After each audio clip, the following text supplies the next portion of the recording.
police, fire, and other emergency responders. What you cannot see is the force of the impact from an RV that ran into the front of the restaurant. A very scary scene. Absolutely. So glad to hear no one in the restaurant was hurt, but we have 2 people in the RV who were. So we want to get to Christian Lopez. So toss to the PIO. Christian Lopez on the scene. You just got there, Christian. I know you are working to get the details right now, but show us what you can see behind you. Yeah, we just got here a few minutes ago, and you can see that damage from the RV here, and the public information officer is about to give us the latest on what happened here, so we want to send it over to what he is about to tell us right now. And we've yet to been able to talk to them to kind of see their perspective on this. There were other people in the motorhome, other passengers. There were also a couple of patrons inside the donut shop. All of them were injured. To what extent, we're still working on it, but what I'm being told by West Metro Fire is there's no life-threatening injuries as of now. I heard there were 3 other passengers inside the motorhome, and then as far as the total count of patrons inside the restaurant, I have not got an exact number yet on that. 3 other passengers inside RV? Yes. So 4 total with the 4 total with the driver. You're going to have some assistance on this investigation because of the cameras, the amount of cameras that you have in the intersection. Is that right? Yes, we've already looked at some of the traffic cam footage, which has given us kind of the path of travel and some of the preliminary stuff that we like to see. So we know when and if we can talk to the driver, we kind of know what to ask and where to go from there. I apologize if you said this. Did you say anybody inside the shop who was one of the patrons at the time? Any injuries there? Yes, everybody who was inside the restaurant at the time, from what I'm understanding, were injured, but to what extent we don't know. And with that being said, I've been told that none of them are life-threatening injuries. How does this get resolved today? I mean, that looks like extensive damage. It does. The City of Lakewood building inspectors have already been here and deemed it inhabitable. And they've tagged it and done their process to do that. So right now we're in the process of doing our traffic investigation, the crash investigation. At that point, our tow company will show up. West Metro Fire is going to stay on scene and help with when the motorhome or the RV is pulled out to make sure the building, whatever happens, and we have them here for support in that respect. So we're looking at a process right now, completing our investigation, doing the diagramming, the scanning, the photos, and then we will work on removal of the RV. And then after that becomes what do we do with the building, and that's when West Metro building inspectors will do more of their side of this. And I apologize, I'm just asking for a little bit of clarity with those injuries there because so many different people were involved. We had 4 people inside the RV, an unknown amount of patrons inside the shop. How many people total were injured? We know that West Metro Fire saying 2 people taken to the hospital. And that's the numbers, Jordan, I'm still working on. Okay. Just because, like I said, there was a little confusion when we all got here at first of people that were in the motorhome versus people that were patrons in the restaurant, and trying to identify who is where in this crash. At this time, though, 2 people taken to the hospital. We just don't know if they were in the RV or in the shop. Correct, right. And if there were more taken to the hospital, West Metro, obviously with their response, I have not got with their division chief yet to kind of pinpoint those. The part that is encouraging is right now we were told nobody has life-threatening injuries. So you just heard from Lakewood Police Department. This is still a very active scene. I just talked to some of the workers who are visibly shaken up. We're going to stay out here and continue gathering the latest info as it becomes available. Jason, I'm going to send it on over to you. Thanks, Christian. Yeah, it was a scary scene, and it's good to hear it because there's conflicting reports when we were talking about what was going on from the West Metro firefighters as well as the Lakewood Police Department. So this is the wind chills right here. Here's Pierce and Colfax. Here's the Casa Bonita to give you a reference of where we're talking about out in Lakewood. Take a look from just as earlier in Air Tracker 7. So as far as the traffic impact, this is Colfax heading east towards downtown. That's open. One lane is closed on the westbound side heading to Wadsworth. Southbound Pierce is blocked. So you would just take that road right there. I think it's Lakewood Place. That takes you over to Reed, and you get around it that way. The northbound side looks like it's temporarily blocked right now by one of the ambulances, so they've been on and off moving around in that area. So that's what's going on. I also saw another little white car right back in here. It might have been as part of the crash because I saw somebody from that car also taken to the ambulance. So I saw, as the scene was developing, several people on stretchers put in ambulances, and then off they go. And so now as that ambulance moves, the northbound side of Pierce from Colfax up towards 20th is open. So as you take a look at the rest of the map over there, you can see that it's going to be a traffic impact, obviously, for some time as Lakewood Police, Lisa, will be out there. But good news, no life-threatening injuries from this crash.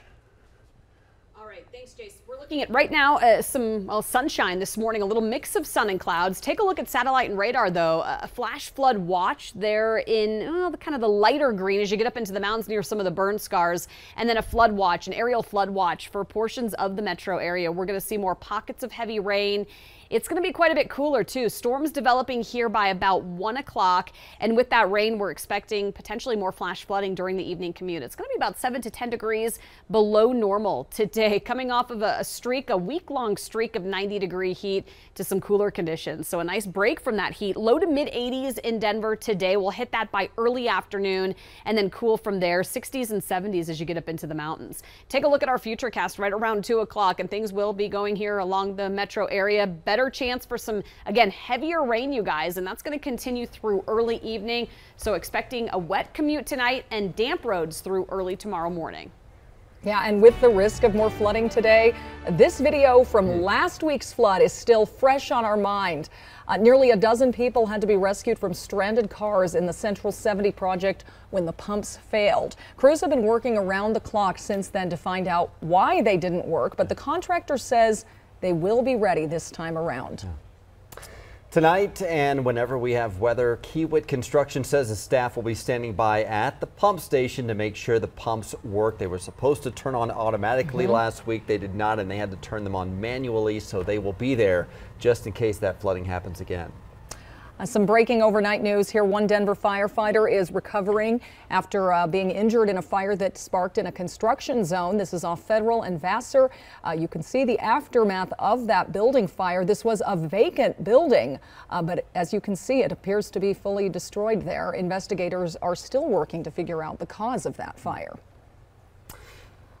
Well, students in Gilpin County will not be going to school today as planned because of a threat made on social media. That threat was posted over the weekend. The sheriff's office says it has identified the student responsible for it, and they are suspended during the investigation. But the district did cancel class today out of an abundance of caution. Today is the first day of school for thousands more students across the metro. Mapleton, Westminster, and Cherry Creek schools all start today. Jeffco goes back tomorrow, so it's a big week for the kids. And Denver 7's Veronica Costa joins us because it's just as big of a time for the teachers. You spoke to a couple of teachers who are excited to get into their first ever classrooms.